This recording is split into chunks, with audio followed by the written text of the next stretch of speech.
Les personnes méchantes. Et si nous nous interrogions sur ce que nous apprennent les personnes méchantes? Dans notre parcours de vie, nous rencontrons inévitablement des individus dont la méchanceté peut nous blesser, nous déstabiliser et même nous décevoir.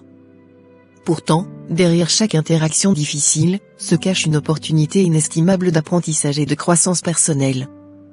Tout d'abord, essayons de comprendre la méchanceté, cette fenêtre sur la douleur. Il est facile de porter un jugement hâtif sur ceux qui agissent avec malveillance.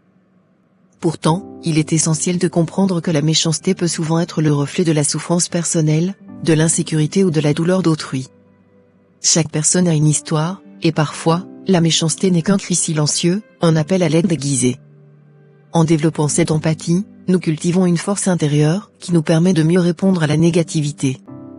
Il te faut donc renforcer ta résilience car les personnes méchantes testent notre patience et notre tolérance. Chaque affront, chaque mot blessant est une occasion de renforcer ta résilience.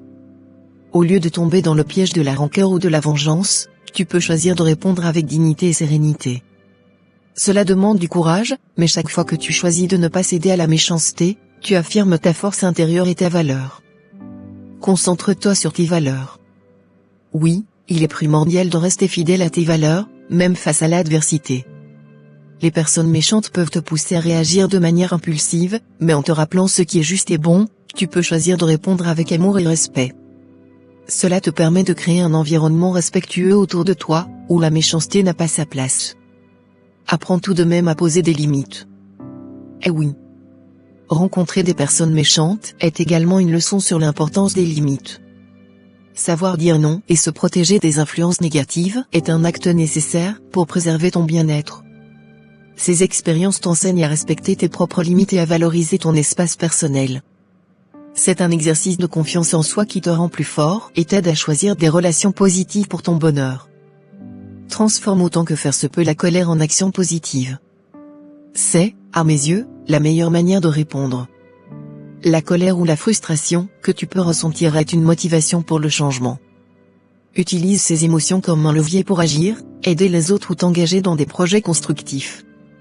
Ça peut transformer ta douleur en une force positive et cela te rappelle que tu as le pouvoir de façonner ton environnement et d'inspirer la gentillesse autour de toi. En conclusion, retiens que les personnes méchantes, aussi difficiles qu'elles soient, peuvent jouer un rôle clé dans ton parcours de vie.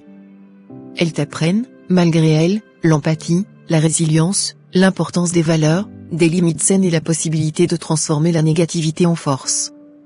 Choisis d'utiliser ces leçons pour grandir, pour te renforcer et pour illuminer le monde qui t'entoure avec encore plus de bonté. Merci de ton attention. Ensemble, continuons à cultiver la bienveillance, même face à la méchanceté.